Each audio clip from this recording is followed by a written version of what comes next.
So welcome you to this session of eNishrit. eNishrit, as we all know, is a national initiative to strengthen collaboration between HIV and TB through e-learning, in which we pick up topics which are important for HIV and TB specifically, and HIV and TB in general also. I welcome all our ART centers who have taken out such precious time in the afternoon to sit through the session, to try to learn from each other. And it would not be possible without them. I am very, very grateful to all of them. I am grateful to all the doctors who have joined from NACO, ITech, and CTT. I am also grateful to our Northeast states who are still who are still very new to this activity.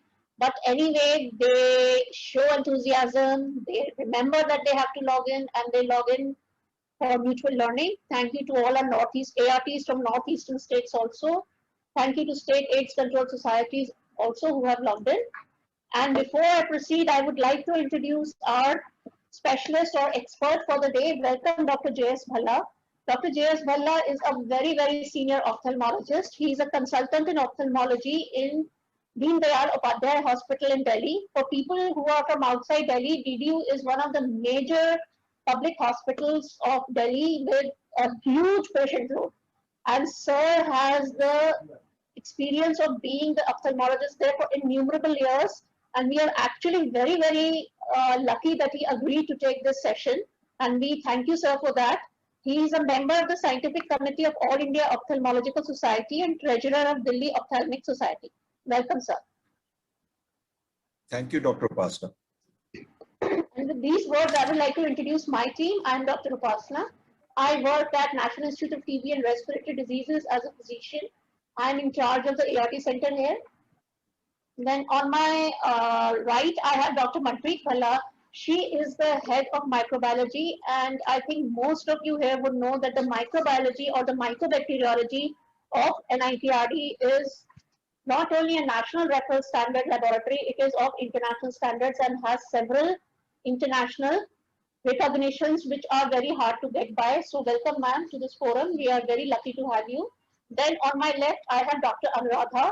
A lot of you must have been receiving mails from you. Practically all of you would have been receiving mails from her. She has joined in place of Dr. Vandana, who was earlier our coordinator.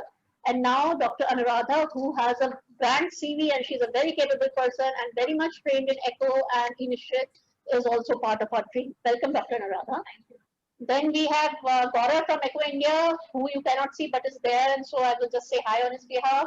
We have Prateek from ECHO India, and we have Dr. Rahul from Raghav from ECHO India. So we have Raghav also from ECHO India. We'll have some technical expert joining us from Share India later, but today ECHO India is helping us with this activity. So with these few words, let me just describe what will happen. We will first have, and while I'm talking, can we have the poll of attendance on? Yes. So first we will have the case presentation. The case presentation will be by the medical officer, Dr. Anurachalam, who is FHM from CMC Vellore 2. He is a senior medical officer of Salem ART Plus Center, Tamil Nadu, who has brought a very interesting case. This is actually a very, very interesting case today that we will be discussing. And it shows all the problems that doctors and staff face in field conditions. So you see, there is something known as textbook medicine, but everybody who sees patients knows that there is no textbook medicine when it comes to actual seeing of patients. There are a lot of limitations, a lot of problems in the field, and today is actually a very, very interesting case.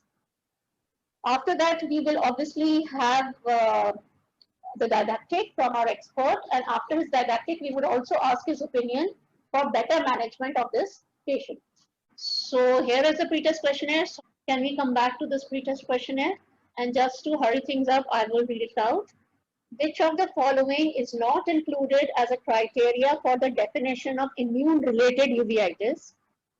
So I would actually begin by saying that do we even know what is immune-related uveitis? And if we do not know, if we know well, it's a good time for recap. And if we do not know, then we are very well placed because Dr. J.S. Bhalla will just talk about it. So which of the following is not included as a criteria for IRU? A patient with AIDS, patient not receiving heart, having pre-existing CNV retinitis, in an inactive state, or developing an intraocular inflammation that cannot be explained by drug toxicity. Okay.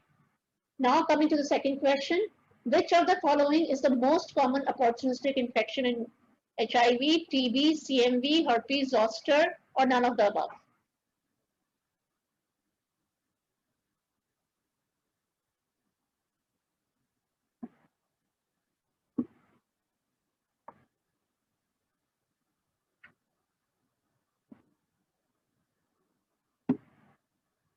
Another minute, I think. Let us give another minute to 2.5 minutes. Yeah. So another minute.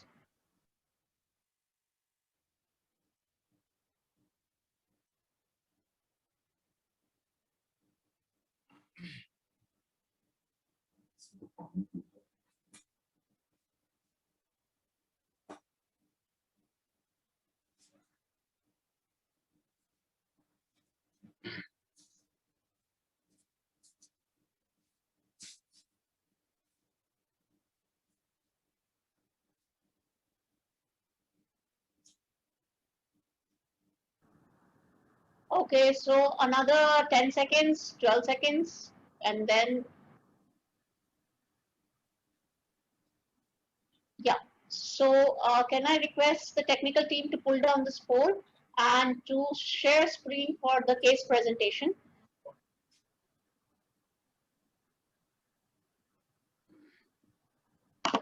इसको of करो, of नहीं हुआ हमारे screen से.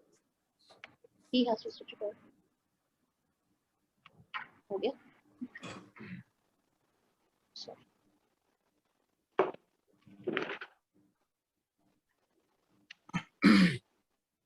So can I please request Mr. Prateek to pull up the case? Dr. Arunachalam, we are sharing our screen with your case and we request you to present this case for this session.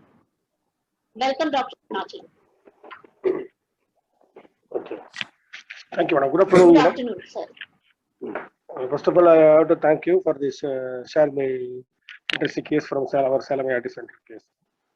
So this case is actually 48 years female, weight is around 51 kg.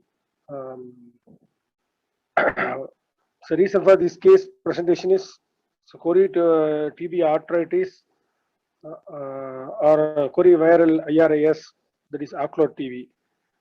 So ocular TB is very rare in our presentation. In Salem ART Plus Center, it is the first case as diagnosis of ocular TB. So that's the reason for I can share this case today. This lady actually registered in our Salem ART Center in 2006 itself, August 10th, 2006. But pre-ART LFU defaulted for more than 14 years and came back to ART Center in the 2020 July last year. At the time, we initiated in ART in 2020. Then patient developed complications. So IRIS TB diagnosed, we had a TB confirmation on August 8, 2020. So ADD initiated on the same day. Then type of TB is clinically diagnosed extrapulmonary TB. It was diagnosed by the private ophthalmologist, ocular TB. Past history of TB is no history is there. Date of IPT initiation at the time, starting ADT is was there. Now after completion of ADT in the 2021, we have initiated. Currently, is on IPT now. So other details, importantly, pre-ART LFU for more than 14 years. That's an interesting part of ART medical analysis. Delay initiation of ART may lead to this kind of complications. So I want to present this case for pre-ART LFU for more than 14 years. Then come back to ART center with the complaint of diminished vision in both eyes for 1 month duration. But before starting initiating ART, it is only weight loss is there, but vision difficulty vision is very poor. Very mild symptoms there. So at the time of initiation, we didn't find out any specific ophthalmic findings. Even no CME irritated at the time of initiation. Sputum CBNet before starting ART, MTB not detected, chest X-ray also normal study.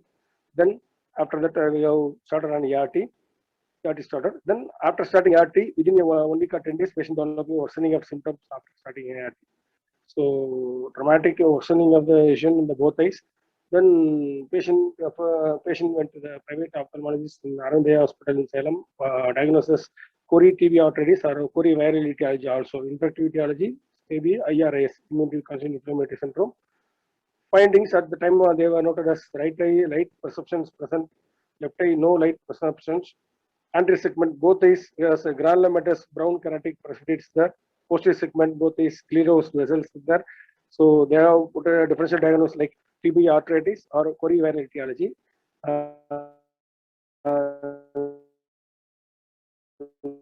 They referred to us to start ATT for this empirically based on their ophthalmologist opinion. TD count at the time of initiation is 266. Then now in 2001, latest series 74. Viral load so far investigations like LFT, RFT, creatinine, hemoglobin are normal, within normal. TB assault is MTB, result is detector, it's not detector.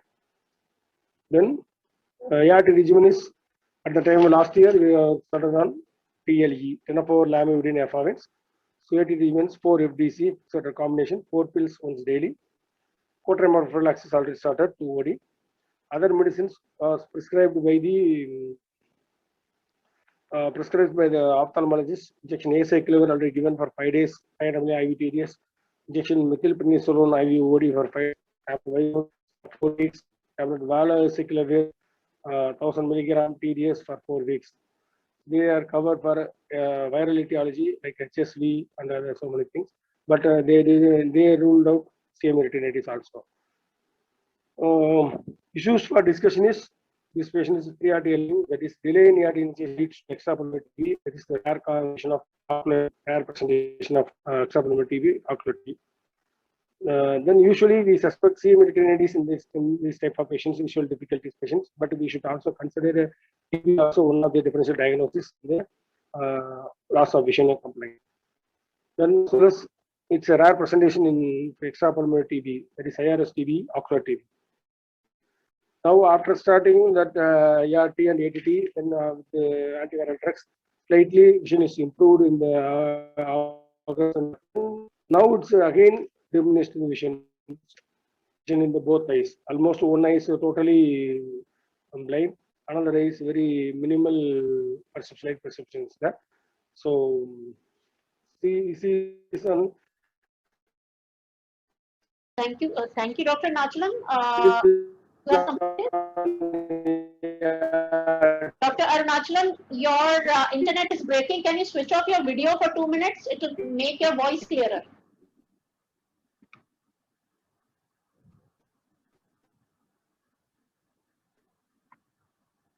Okay.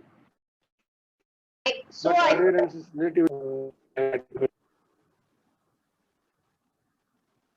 Could you please repeat, Dr. Nachalam?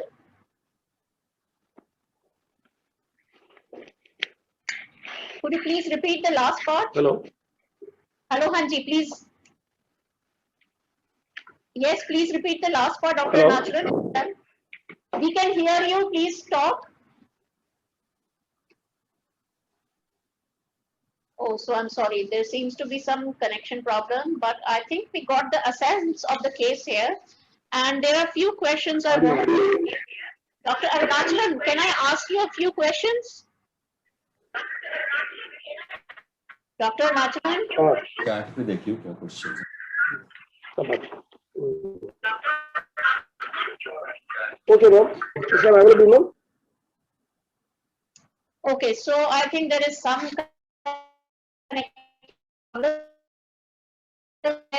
so I would just summarize the case for the benefit of the house. We have a 48-year-old female here who is 51-year-old. As far as her weight is concerned, is 51 kg. So 51 kg is a reasonable amount for a 48-year-old Indian female. So she's not very, very malnourished. And she presented to them first in 2006. I think they're talking of a time when the ART program just began and when we were not giving ART to everybody.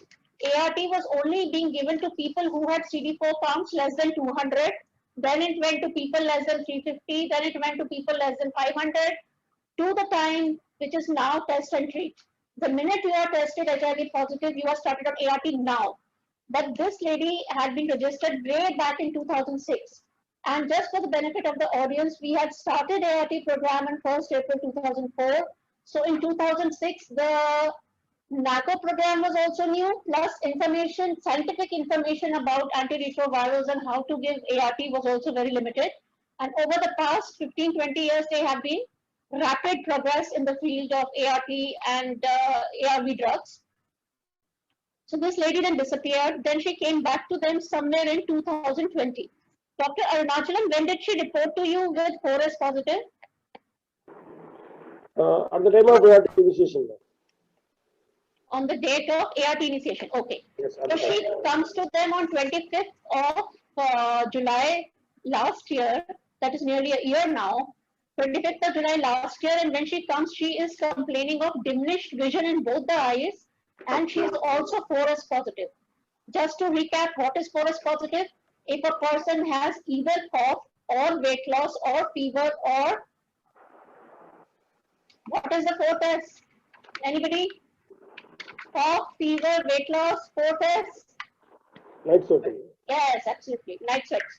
So if the patient has any one of these, then the patient is labeled as 4S positive, which is presumptive TB. That means patient needs to be tested for TB, either pulmonary or extrapulmonary. But because sometimes there is nothing to indicate that this could be extrapulmonary TB, what we can do is we can send the sputum sample for CBNAT and we can get an X-ray done, which was done in this case. So they got a CBNAT done, they got an X-ray test done, CBNAT was negative, X-ray test was normal, and on the basis of the CD4 was 266. Now with the 266 CD4, we do not actually expect CMV, because CMV is an infection which is seen less than 100 and mostly less than 50 CD4 count. So they ruled out CMV. Said, how did you rule out CMV? Did you get an examination also done or on the basis of CD4? There's information done at GH ophthalmology department. So the ophthalmologist ruled out CMV? CMV at the time of initiation of ART. Okay. Also, and did you get any IgG or IgM done for CMV? Just for information, I'm not saying you had to do it. Was any Fundus examination? fundus exam? Okay. Okay. Thank you, sir. So this is very interesting. See, they had an ophthalmological examination. Fundus was examined, and that time it was normal. CMV was ruled out, and the other things that they are seeing now that they have mentioned later were not there earlier. So it is not as if they missed a diagnosis. The diagnosis wasn't there when they actually got the initial diagnosis, when they initially got the patient investigated. Very rightly, X-ray is negative, CBNAT is negative, ophthalmic examination is negative, CD4 is 266. They started the patient on ART. But after starting ART, the patient's vision started deteriorating to the amount that they had to order a repeat ophthalmological examination. And this time there were lots of signs and symptoms in the patient. So on his right eye, light perception was present, but in left eye, no light perception. Anterior segment showed granulomatous brown keratic precipitates in the posterior segment. Anterior segment showed KPs and posterior segment showed sclerosed vessels. So the ophthalmologist gave them the diagnosis of query TB arthritis, query viral etiology, viral iris. And ATT was started empirically for this patient. The patient, it seems, did well on this ATT for quite some time. Dr. Arunachalam, one more question. Why was acyclovir, Vicelon, and valcyclovir given to this patient? Actually, it was given by the ophthalmologist for the viral etiology. They are thinking about herpes virus. Thought that it may be due to viral etiology also. Okay, so this was also empirical in a way. Empirically, yes. Yes. So empirically, the patient was start on antivirals, and empirically, the patient is start on ATT. The patient initially improved and has been on ATT for the past 1 year. She is in follow-up, but as Dr. Arunachalam says, again, there is variation in her eyesight. previously blind. Is Yes. it right? Yes, yes, ma'am. So this is the suggestion of the case. Any questions from the house? I would request all our participants if they want any clarification from Dr. Arunachalam before we move on to our expert. Any added points, any comment, any query, anything anybody would like to add to this case? No? Sir, Dr. Bhalla, would you like to ask Dr. Arunachalam any question? Sir, आप muted हैं. Yeah, Dr. Nachalam has given a brief overview of the case and it has been very nicely presented. And I think he's answered most of the questions regarding the history and examination, the ophthalmic examination. I'll cover Okay. some of these same points in the presentation when I take. Okay. So, Dr. Nachalam, now we are moving on to the next phase. We are now moving on to the session with our expert for the day, Dr. J.S. Bhalla. Sir, can I please request you to kindly share screen and give us the technical parts of this case? And probably in the end, as a point of discussion, please could you tell us what they did right or what more they could have done or what more we can do now that the patient is practically blind after Yes, taking we will care. try. Is my screen visible? Yes, sir, you have to just go into the presentation mode, otherwise it's visible. Okay, okay. So over to you. Yeah. Just give me a minute. I'm sharing my screen. I'll begin my presentation. Thank you, Dr. Upasana and Dr. Anuradha for giving me this opportunity. It's a very interesting case of presumed ocular TB in a patient with HIV. So this was the brief summary presented by Dr. Arunachalam. We have a case of 48-year-old female weighing 51 kg who presented to Salem IRT Plus Center. And as told earlier, that she complained of sudden painless diminution of vision in both eyes for duration of 9 days. And there was worsening of vision, particularly after initiation of ART. There was no history of trauma, loss of appetite. There was weight loss. And ART registration was done on August 2006. But ART initiation was done on July 2020. And 9 days after starting ART, there was diminution of vision. And for considering it as a case of presumed ocular tuberculosis, the TB confirmation was made. Anti-tubercular therapy was started on 4th August 2020. So if we see in right eye, what we have there is circumcorneal congestion, there was granulomatous capes, there was anterior segment reaction in the form of cells and flare. And for the benefit of the audience, what does it indicate? It indicates all these circumcorneal congestion, flare and cells in the anterior chamber indicates that there is iridocyclitis. That is, iris is inflamed, and that is why we have reaction in the right eye.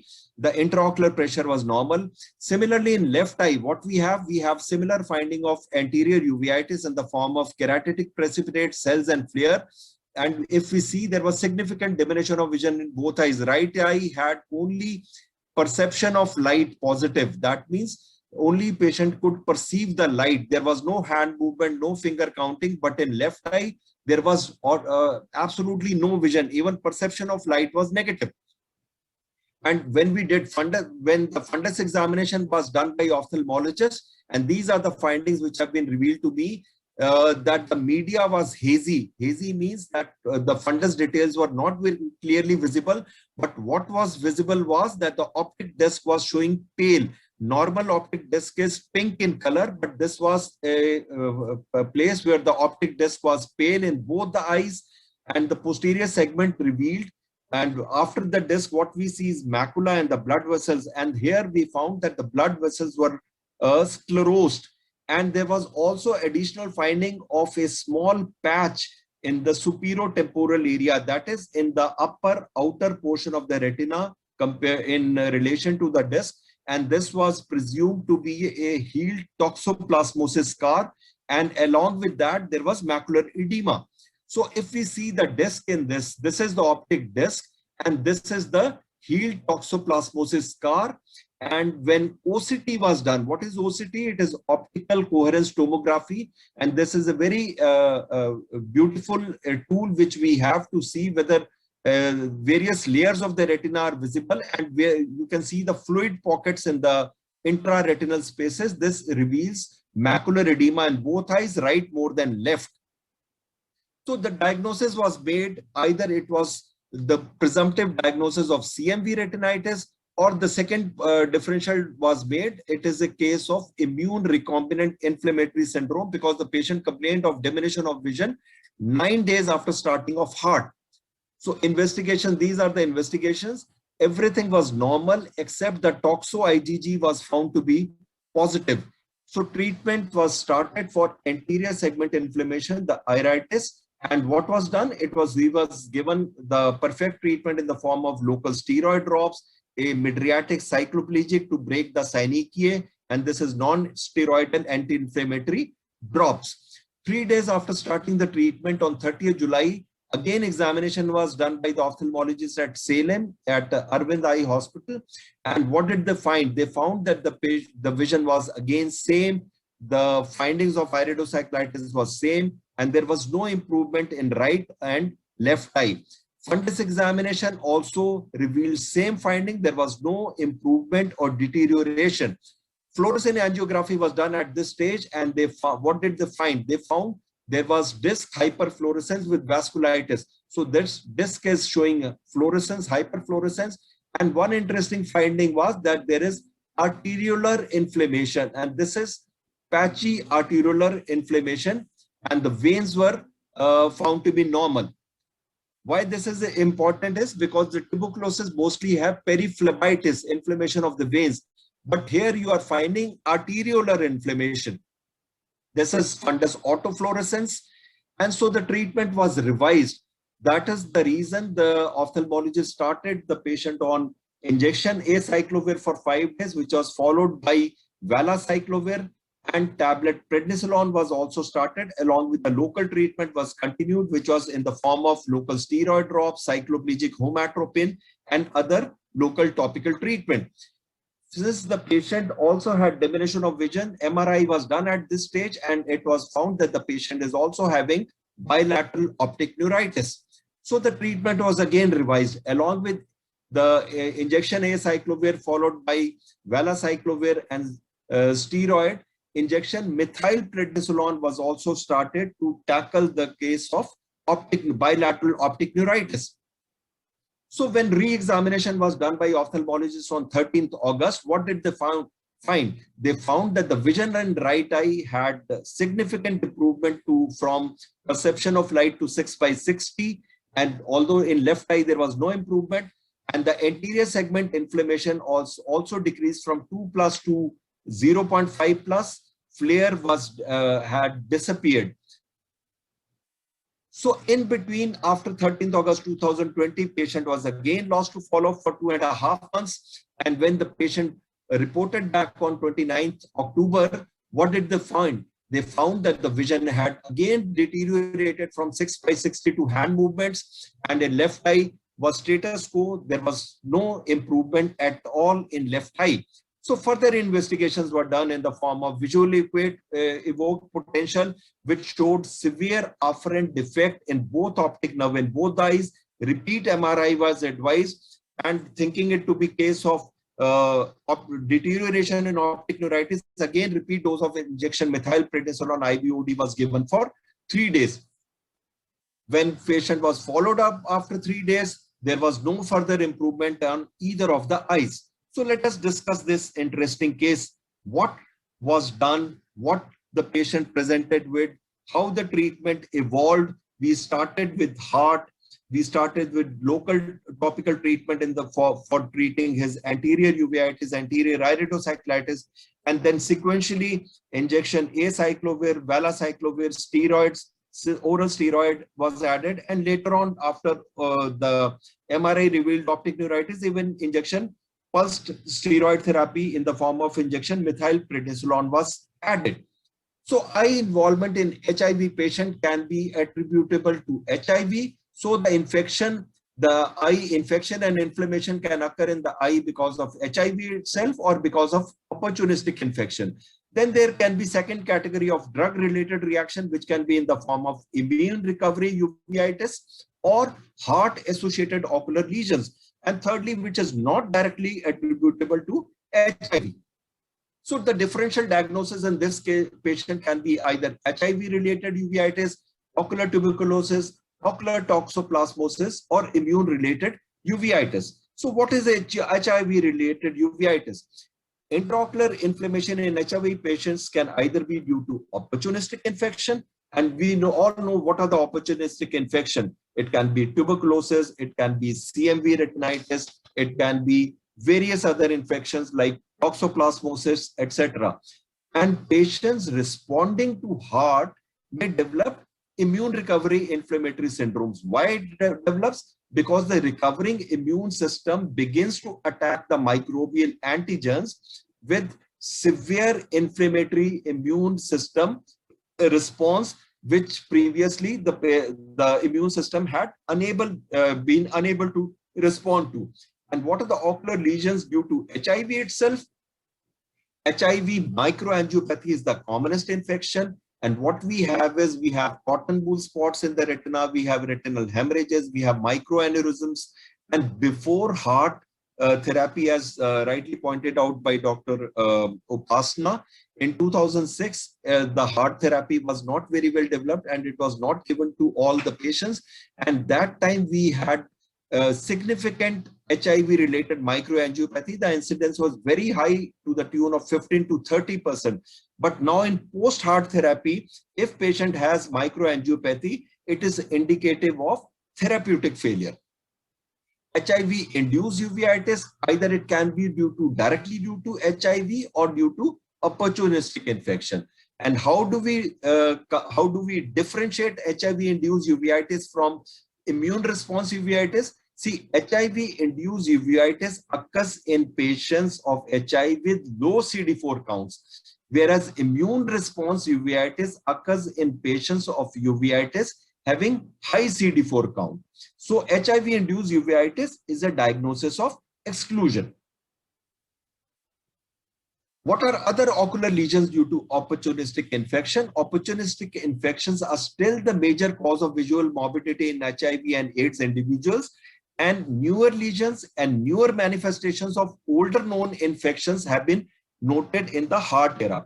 Dr. Upasana told me, I had a discussion with her where she said either there is unmasking of the infection or we can have iris, immune recombinant inflammatory syndromes. So if the patients have the manifestation in the form of CMV retinitis or ARN, PORN or ocular tuberculosis. So what are these manifestations? CMV retinitis is a very important manifestation, or the patient can have severe devastating retinal inflammation in the form of acute retinal necrosis or progressive outer retinal necrosis, and not to forget ocular tuberculosis. So what is acute retinal necrosis? As you see, this is a fundus picture of the patient of acute retinal necrosis. The appearance is one or more foci of full thickness retinal necrosis. This is yellowish white creamy lesions in the retina, in the peripheral retina.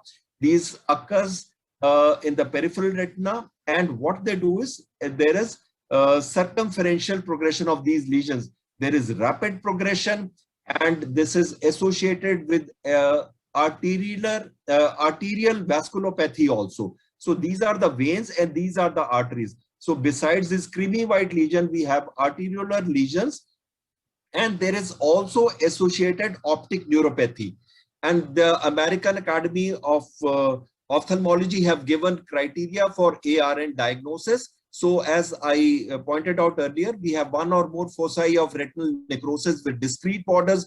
There is rapid progression, there is circumferential spread, there is occlusive vasculopathy, and also there is prominent vitritis, which the ophthalmologist found the media was hazy.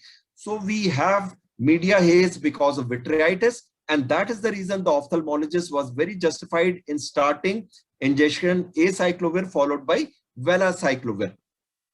So this is the treatment for ARN, what you do is you give the induction treatment with injection intravenous acyclovir, and the maintenance treatment is given with oral valacyclovir.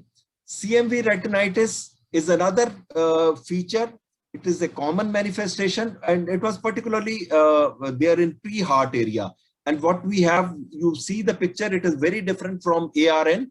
We have either we call bushfire retinopathy or Pisa-Pie retinopathy, where you have lot of hemorrhages, exudates, and location can occur anywhere in the retina. This is the central retina, and that was peripheral retina. So it can occur either central or peripheral.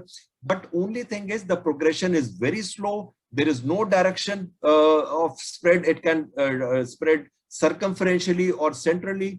But along with that, you also have periphlebitis. You find that the veins are sheathing. The veins are inflamed. And this is called frosted branch angiitis. But the differentiating picture is that the inflammation is minimal. So the vitreous haze is not much.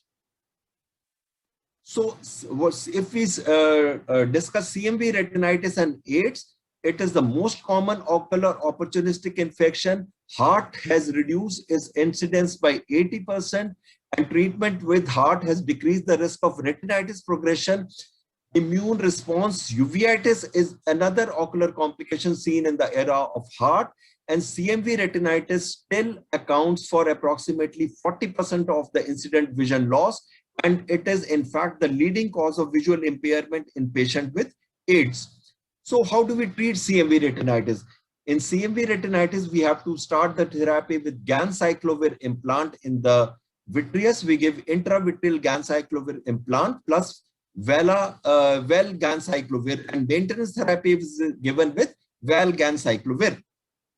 So how do you differentiate CMV retinitis for acute retinal necrosis? See, CMV retinitis is mainly in the posterior pole, whereas acute retinal necrosis occurs in the periphery of the retina. CMV retinitis, hemorrhages, Pisa-Pie retinopathy is a very important feature, whereas hemorrhages is not a very important feature in acute retinal necrosis. CMV retinitis does not have inflammation, so the media is clear. You can see, the ophthalmologist can see the retina very clearly, no vitritis, whereas there is severe vitritis in acute retinal necrosis. This is treated with ganciclovir, whereas this is treated with acyclovir and valacyclovir. So these findings are there. The multiple foci of deep retinal opacification, peripheral retina progression is extremely rapid, but these findings are not very important features in our case. Now let us discuss intraocular tuberculosis. There are guidelines which have been made for the diagnosis of the intraocular tuberculosis. You should have cellular reactions in the anterior chamber. There are vitreous opacities. There is periphlebitis. There are choroidal granulomas, and there is optic disc granulomas, and ocular investigations are done. You may be able to demonstrate the acid-fast bacteria in the, or you can confirm the diagnosis by culture of Mycobacterium tuberculosis, or you can have positive PCR, systemic investigation in the form of positive MAN2, or radiography of the chest may reveal. But none of these findings, as you will see, that there was no evidence of in the chest X-ray, and neither we found any choroidal tubercle, nor we were able to. I think this was not done. The intraocular fluid was not subjected to culture or PCR reaction. So accordingly, the diagnosis of intraocular tuberculosis can be either confirmed intraocular tuberculosis, probable intraocular tuberculosis, or possible intraocular tuberculosis. I am not going to go into the details.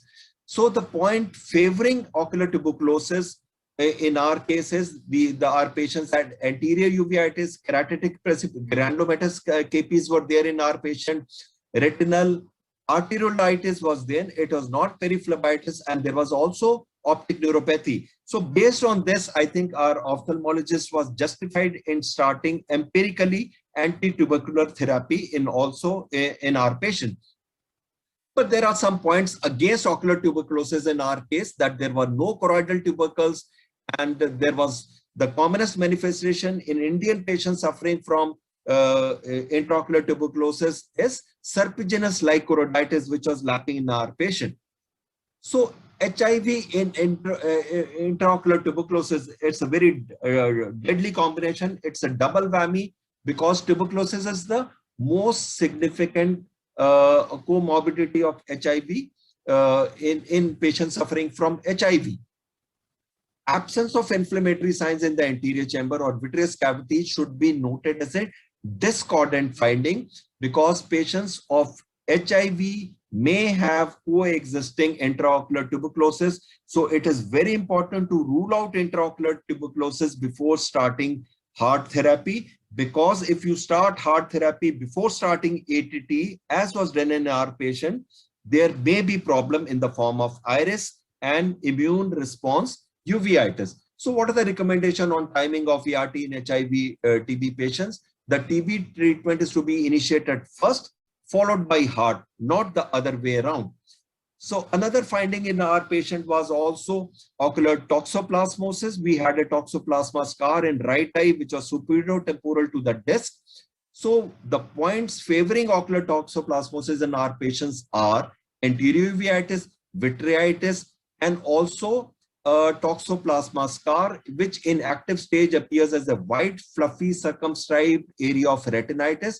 But what happens in toxoplasma scar is when one scar heals, one lesion heals, there are active satellite daughter lesions often adjacent to the old scars. But the points against ocular toxoplasmosis in our case were the outer retinitis, although the patients, and there was no endophthalmitis like picture in our patients. The patient of toxoplasmosis are started on pyrimethamine, sulfadiazine, folinic acid, and also we can give the patient, if there is active intraocular toxoplasmosis, some of these patients may also have to be started on intravitreal clindamycin. Ocular lesions related to drug therapy in HIV infected patients are, the most important is immune recovery uveitis, which is an important component of immune recombinant inflammatory syndrome. And what we have is when we start the patient on heart, there is paradoxical clinical worsening of a known condition or appearance of a new condition after starting heart. And this occurs in HIV infected patients. Why does it occur? It results from restored immunity to specific infectious or non-infectious agents, and clinical deterioration occurs during immune recovery. So immune related uveitis is an important finding. It is a paradoxical clinical worsening of the intraocular inflammatory reaction, and it is also referred to as immune recovery vitreitis. So heart, in some individuals, improvement of CD4 counts with heart may result in iris. Ocular iris results in worsening of the clinical manifestations of opportunistic infection or appearance of new manifestations shortly after initiation. This is unmasking. And in a large retrospective study from India, which was published, ocular iris was seen in about 17% of the patients on heart, and more than half of these patients developed immune recovery uveitis when there was minimum increase in CD4 counts to about 100 to 150 cells per millimeter. So drug-induced ocular lesions can occur in the form of retinal toxicity and optic neuropathy.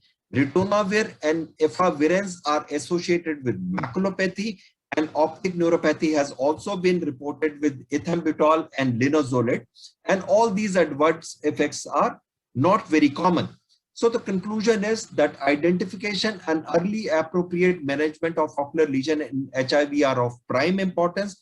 Although heart-associated immune reconstitution has led to significant decrease in ocular opportunistic infection, but they still remain the most common cause of visual morbidity. In heart area, ocular opportunistic infections presented differently, but now in the present era, the newer manifestations are occurring, particularly in the form of iris and immune response uveitis. So cautious use of anti-inflammatory therapies such as steroids is very helpful to prevent ocular complications due to IRU, and drug-related side effects of heart besides heart have also been to be taken into consideration. So with advances in imaging and molecular diagnostics like PCR, there has been increasing trend in use of intraocular fluid testing, particularly where we are not able to really diagnose and we have to start the therapy empirically, both antiviral and anti-tubercular treatment.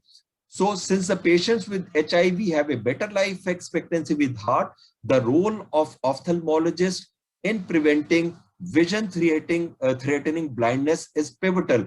And it does not just end with diagnosing and managing these patients, but to also to minimize long-term complication, prevent irreversible visual loss, thus improving the quality of life in these patients. So ocular TB in AIDS patients, although is relatively rare, but it has varied manifestations, and these lesions can be sight-threatening, and they can occur even with very high CD4 cell counts, and ocular lesions can develop despite previous adequate anti-tubercular therapy, and patients with AIDS can have aggressive manifestations of ocular TB, which sometimes may not resolve with ATT. Initiation of heart before ATT can lead to florid inflammation and paradoxical worsening of tuberculosis due to newly emerging trend of iris. Systemic and ocular co-infection can pose challenges in diagnosis and management, and regular ophthalmic screening for ocular TB is imperative in all HIV cases in India, in spite of relatively preserved CD4 counts and heart. Thank you everyone for your kind, patient and attentive hearing, and I'm open to any questions which may may propose to me. Thank you. Thank you very much, sir. Sir, it was actually a beautiful talk, an excellent talk, sir. And I think this is the first time we had somebody of your field and your expertise talk about ocular TB for us. I think we neglected ocular TB till now, and I again thank Dr. Arunachalam for showing us this case. So this important issue was brought to the forefront of the HIV TB forum. Does anybody want to ask any question before I make a very, very small summary and ask further questions from our expert? Anyone has any question? Can I see anything in the chat? There were two questions in the chat. Why steroid is started? Is it for iris in cause of? Okay. So we will answer those questions. I think I will summarize now, and then we will take up the questions in the chat because the summary includes the answer. So I won't make a complete summary of Sir's talk. Only thing that I will talk here is that when we are having someone with ocular symptoms, then they are, as like we had in this case, then our differential diagnosis is basically HIV-related uveitis, ocular TB, ocular toxoplasma, and immune recovery uveitis. And as Sir told us further details about the case, I think which he must have thrashed out with Dr. Arunachalam, it is so interesting that initially there was no finding in the fundus.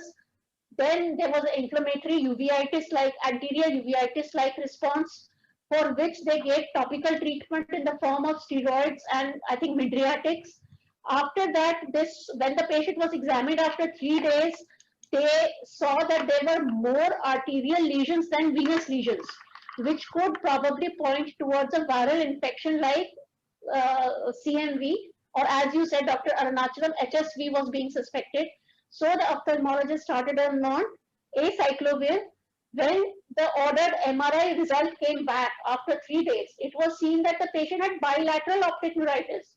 So somebody whom you are just saying that he has some vision loss has actually such a bag full of problems in his eyes, and the nerves from the eyes we usually as a medicine person or who is looking at a person for prescribing medicine would not even imagine. So knowledge and sensitization of this part of eye manifestations in TB are very, very important. So then they saw it has optic neuritis, and then they put the patient on steroids and vancyclovir to tide over the optic neuritis part. So then there was some improvement, but when examined again, there was some deterioration, and the VEP score showed that there was a severe afferent defect in the nerves of both the eyes. In an effort to save the eye, methylprednisolone pulse therapy was given, and again with the methylprednisolone pulse therapy, another MRI was given, which actually showed no improvement. Now, along with all these findings, there were also findings of TB. So there were some findings of TB which were going more in favor of TB than in the favor of CMV, like there was uveitis. So there was actual uveitis, which would actually, and TB being the commonest opportunistic infection in people living with HIV, with CD4s less than 350. So these were some points which were also showing that there could be an element of ophthalmic tuberculosis also. So there was evidence of a viral disease plus also evidence of a tubercular disease. And as we know in HIV, the old dictum saying that one infection should, or one etiology should explain all the problem of all the causes in the body no longer holds true.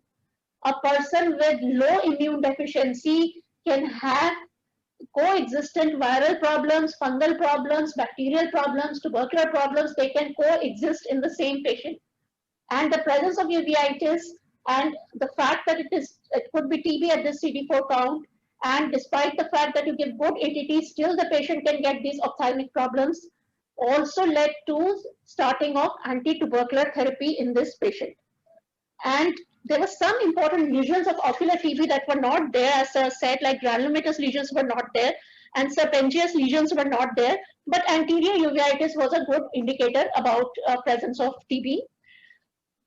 The other thing that we have to remember is that there can always be a IRU, immune reconstitution ophthalmic problem, which would mostly present as uveitis. Like the eye can have lots of manifestations, but mostly it could present as uveitis. Uveitis again means that there is inflammatory cells in the anterior chamber and sometimes also in the posterior chamber, because uveitis can be anterior and posterior, but anterior is much more common than posterior. So the other thing that we have to do, that we have to remember is that the patient might not have any problem prior to ART. Then you start ART, then things start flaring in his eye. It could be a frank opportunistic infection, or it could be just an immune reaction causing uveitis. So this is a whole mix and bag of things that could have happened in this patient. And this brings us back to a very important question, which I'll ask our HOD of microbiology. Ma'am, in such cases, in organs like TB, like the eye, would it be ever possible to get a sample? Upasana, as already mentioned by Dr. Bhalla, I think in this case also sputum CBNAT was done. But if possible, it's always, as suggested, we should have taken the ocular fluid, like vitreous fluid, we could have done the smear and culture, microbiological examination for TB should have been done. And the CBNAT was done from the sputum, but if we could get the vitreous fluid or any ocular fluid, the CBNAT from this could have been done. Thank you, ma'am. So Dr. Arunachalam, your case was beautifully worked up, but it would be a very good idea that if this patient or any future patient goes to your ophthalmologist, if you could request for vitreal fluid for a CBNAT. That would actually have solved that could have solved this dilemma to quite an extent. And then coming back to Dr. Bhalla, so what would you suggest was the cause in this case? Like, was he a combination of viral and TB? I think this is one case where diagnosis is not straightforward. It's quite difficult. I would agree with Dr. Manpreet here, because we had very few findings pointing towards tuberculosis. Granulomatous uveitis was there. Optic disc pallor was there, but that could occur mainly because of acute retinal necrosis also. Because in acute retinal necrosis also granulomatous uveitis could occur, and the anterior segment inflammations, vitreous haze could have occurred, and also optic neuropathy, optic disc pallor, and optic neuritis could have occurred. And when we are suspecting trying to give intravitreal ganciclovir or acyclovir, what could have been done is during intravitreal injection of these antiviral drugs, vitreous aspirate could have been taken and then subjected to PCR to find out. Although I don't say that they have very high specificity and sensitivity, but something could have been done. And second important part is particularly the patient complained of a significant diminution of vision just 9 days after starting HART. So important part of IRU can definitely not be ruled out. And so it is very important that the message which goes from this case is that it has been worked up very nicely. What we learn from this case is that if you are suspecting ocular tuberculosis, please start ATT before starting heart. And secondly, if possible, please do take intraocular samples of either aqueous or vitreous and subject to a good microbiology lab so that they could make out a definitive diagnosis.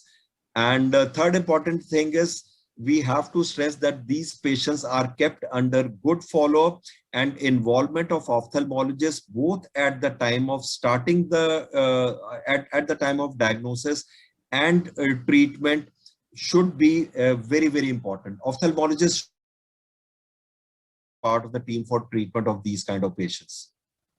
Excellent, sir. Excellent. And I really don't know how, like we call in Hindi, isi guthi pata nahi kaise aapne suljai, how you unraveled this, the problem in this case, and you came to the fact that because heart was started first, so most likely it's an IRU, and that IRU could be either due to CMV, due to TB, due to both together. There were some features present, some features were not present. But as sir said, it was very well worked up in your Arvind Eye Center, sir, in Salem. And the other important thing is that they covered all bases. They like tried to cover CMV, they tried to cover TB, also iris may, if you give steroids, it is always helpful in iris. So as I understand, the ophthalmologist did everything to try to save the vision of the patient. But unfortunately, I think that Dr. Arunachalam, it could not be saved as I understand. Yes, ma'am. Yeah. Initially, it was slight improvement, but it's again deteriorated in the visions. So see, this is such an unfortunate case where a bag, when iris put, when an IRU led to serious outcomes, losing vision is not easy for anyone. Forget about for a person who's a PLHIV. So he has been compromised in another area. But all that we can feel satisfied about is that actually you did your best. You did your best, and maybe when you were consulting the ophthalmologist, you would not have got the clarity of what was happening. And now that Dr. Bhalla has explained it to you, that what was actually done by your ophthalmologist and what was the thought process behind it, I think you must have felt a better relief that you did all this. And I hope that everybody else who was sitting here, they saw how complicated a simple thing like unable to see can possibly be for a patient who is trying to say that I cannot see. When you cannot see, there can be a whole lot of problems in the background. Okay, so I would really request the centers to take some time off and think about this, to take out 2 minutes and think about this case. It has been an excellent case, and even better, more excellent talk by Dr. Bhalla. Sir, can we I would, in the interest of time, I will ask Dr. Bhalla one last question, sir. Sir, in such cases, can anything be done for the vision? I think coming to the previous part, Dr. Arunachalam managed this case very nicely, and even the ophthalmologists at Salem, the Arvind Eye Center, they did everything possible. I discussed the case with him, and he was gracious enough to give me all the pictures of OCT, fluorescent angiography, even the MRI, and what was going in his mind, and how he managed the case, how he modified the treatment at every